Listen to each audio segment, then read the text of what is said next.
దినములలో ఉన్న నీ సేవకుల మొరలను నీవు దయతో ఆలకింపుము. జాలి హృదయముతో నీవు మాకు చేసిన అనేక మేలులకు మా కృతజ్ఞతాంజలను అర్పించున్నాం. మీ వరానుగ్రహమును పరపరముగా పొందిన మేము నిన్ను నిరతము ఆనందంతో సేవించినట్లు అనుకరింపు. మా ప్రభువు అయిన క్రీస్తు ద్వారా ఈ మనవి చేయుచున్నాము. మన యేసుక్రీస్తు ప్రభువు తండ్రియగు దేవునకు స్తుతులను అర్పించుదము. మన తండ్రి కృపామూర్తి ఆ దేవుని నుండియే ఆదరణ సర్వదా మనకు లభించును. మన కష్టములన్నిటిలో ఆయనే మనలను ఆదుకొనును. అప్పుడు దేవుని నుండి మనకు లభించిన ఆదరణతో పలు రకములైన కష్టములలో ఉన్న వ్యక్తులను మనమును ఆదుకొనగలం. అంటే మన తల్లిదండ్రులు చేసిన పుణ్యాలు మనము చేసే పుణ్యమైన జీవితం మన బిడ్డలకు అయిన పుణ్య జీవితం మన బిడ్డలకు వస్తుంది. అందుకే ఆయన ఏమన్నాడు, ఓ తల్లి ద్వితీయోపదేశ గ్రంథంలో, నా వాక్కును తూచా తప్పకుండా పాటించడం వల్ల నిన్ను, నీ కుటుంబాన్ని, నీ గ్రామాన్ని, నీ పాడి పంటలను, నీ కడుపు పంటను, నీ బిడ్డలను, నీ బిడ్డలు తీస్తారన్నాడు. వారితో ఎట్టి సంబంధమును కలిగి ఉండరాదు. యువకులారా గుర్తుపెట్టుకోండిరా, మళ్ళీ తప్పుతో పడించే వాడితో మన సహవాసం ఉండకూడదు, మన స్నేహం ఉండకూడదు. కీర్తనకారుడు 5వ కీర్తన 14వ వచనం. 5వ కీర్తన, నీవు దుష్టత్వమును అంగీకరింపవు, దుష్టత్వమును అంగీకరింపవు, చెడ్డను నీ ఎదుటకి రానియవు. అందుకే ఈ యొక్క వ్యవహారం, ఏ వ్యవహారం? దేవుని సంఘముతో కలిసి దివ్య పూజలో పాల్గొని దివ్య ప్రసాదాన్ని లోకొని దివ్యముగా జీవించడానికి ఆ దివ్యేశ్వరుడు ఇచ్చినటువంటి గొప్ప అవకాశం. 45వ కీర్తన 1వ వచనం. నా హృదయము రమ్యమైన భావముతో పొంగి పొరలుచున్నది. నా ఈ గీతము, నా హృదయం. మరి తల్లి పాడింది కదా గీతం, నా హృదయము ప్రభువునందు ఆనందించున్నది, నా దేవుని యందు. నా దేవుని యందు నా హృదయము ప్రభువునందు ఆనందించున్నది, నా దేవుని యందు నా ఆనందము, నా సంతోషము దృఢపడుచున్నది. దివ్యమైన జీవితం. మత్తయి శుభవార్త 12వ అధ్యాయం 35వ వచనం. 12వ అధ్యాయం 35వ వచనం. మంచివాడు తన మంచి నుండి మంచి విషయములను తెచ్చును. చెడ్డవాడు తన చెడుగు నుండి చెడు విషయములను తెచ్చును. అది మనకు తెలిసిన మాటే. మరి ఎవడు మంచివాడు, ఎవరు చెడ్డవాడు అని తెలుసుకోవటంలో ఉన్నది నీ యొక్క గుణం, నీ తత్వం. ఏది మంచి ఏది చెడు అని తెలుసుకోవడంలోనే నీకున్నది గొప్పతనం. కనుక మంచి విషయాలేంటి, చెడు విషయాలేంటి చూసుకోవాలా. ఇక మన సహవాసం గురించి మాట్లాడతాడు. 84వ కీర్తన 2వ వచనం. 84వ కీర్తన 2వ వచనం.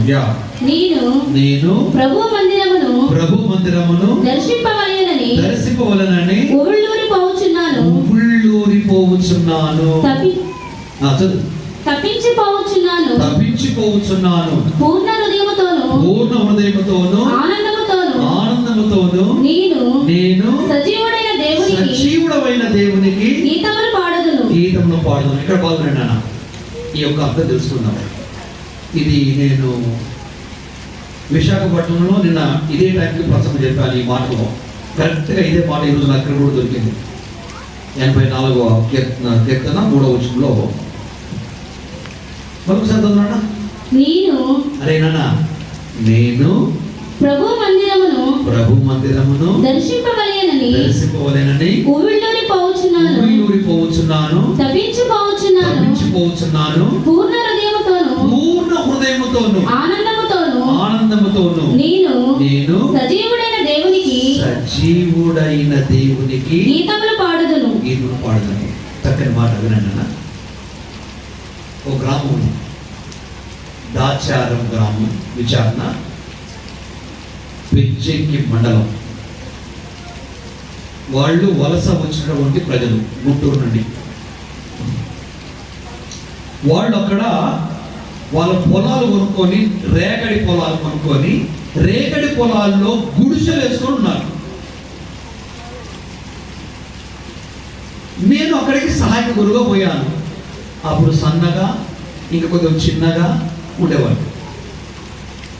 4:30కి ఉదయం సైకిల్ మీద, నా సైకిల్ పేరు హీరో, నా సైకిల్ రెడ్ కలర్, నా hat red colour, police horn పెట్టుకొని వెళ్ళేవాడు. ఎందుకంటే అక్కడ పోతుంటే పాములు ఇట్లా పడగలిగిపోతాడు. మీకు ముందు దారిలో ఉండేది గవర్నమెంట్ దారే లేదు. సో నేను 4:30 కల్లా వాళ్ళ ఊర్లో ఉండేసరికి వాళ్ళు 4:30 కల్లా ఇంటికి తాళం వేస్తారు. ఉదయం 4:30కి చూసరికి అందరూ గుళ్ళో ఉంటారు. అరే నేను ఊరంతా దిగొచ్చేసరికి వాళ్ళందరూ గుళ్ళో ఉంటారు, త్రికాల జపం చెప్తుంటారు. నేను అనుకున్నాను, ఏంటి వీళ్ళు ఉన్నదేమో గుడిసే, చర్చేమో పెద్ద బంగ్లా, ఏంటి ఈ విషయం అనుకున్నాను.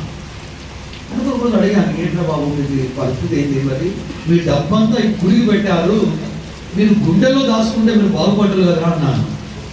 ఆ గుడే లేకపోతే నాకు ఈ గూడు లేదు, ఈ గూడే లేకపోతే నాకు కూడు లేదు అన్నారు వాళ్ళు. అంటే పాలు పితకక ముందే ఆలయంలో ఉండేవారు. దేవుని స్తుతించి ప్రార్థించి పూజలో పాల్గొని ఆ తర్వాత ఇంటికి వెళ్ళి పాలు పితికి ఛాయ్ తాగి వెంటనే పనులను చేసుకొని కూలతో కలిసి రేగడి నేలల్లో పత్తి చేనుల కోసం పరిగెత్తే ప్రజలు. ఈ రోజు చూసినట్టు మళ్ళీ పెద్ద పెద్ద బంగ్లా.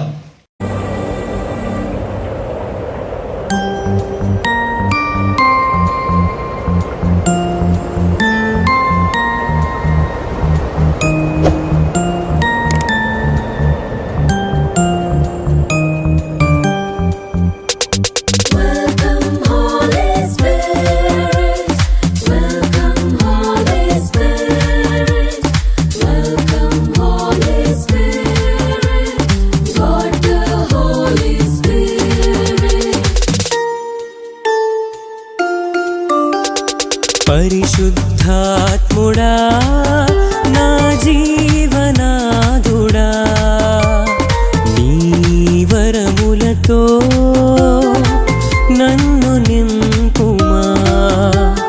పరిశుద్ధాత్ముడా నా జీవనాదుడా, నీ వరములతో నన్ను నింపుమా. శాంతి నొసగువాడా, జయమునిచ్చువాడా, శాంతి నొసగువాడా, జయమునిచ్చువాడా. నీ బలమైన శక్తితో నన్ను నడిపించుమా. నీ బలమైన శక్తితో నన్ను నడిపించుమా. ఆదరణ కర్తవై నాకు తోడుండుమా. సత్య స్వరూపుడవై నన్ను మార్చుమా. ఆదరణ కర్తవై నాకు తోడుండుమా. సత్య స్వరూపుడవై నన్ను మార్చుమా.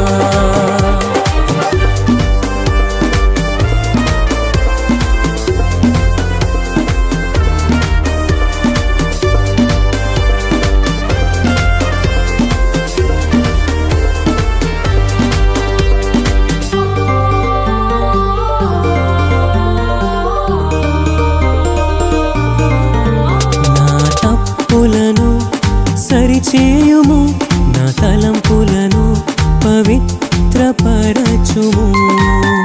నా మార్గమును సరళం ప్రతి అడుగును సంరక్షించుము. నన్ను ప్రార్థనలో బలపరచుము, బలపరచుము. సత్యమునకు సాక్షిగా నన్ను మలచుము, నన్ను మలచుము, నన్ను మలచుము. ఆదరణకర్తవై నాకు తోడుండుమా, సత్య స్వరూపుడవై నన్ను మార్చుమా. ఆదరణకర్తవై నాకు తోడుండుమా, సత్య స్వరూపుడవై నన్ను మార్చుమా.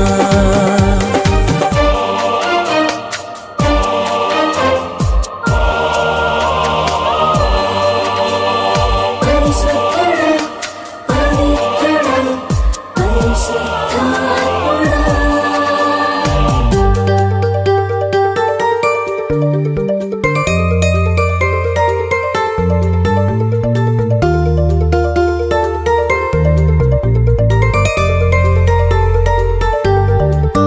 నా బలహీనతలను తొలగించుము, పలు కీడుల నుండి కాపాడుము.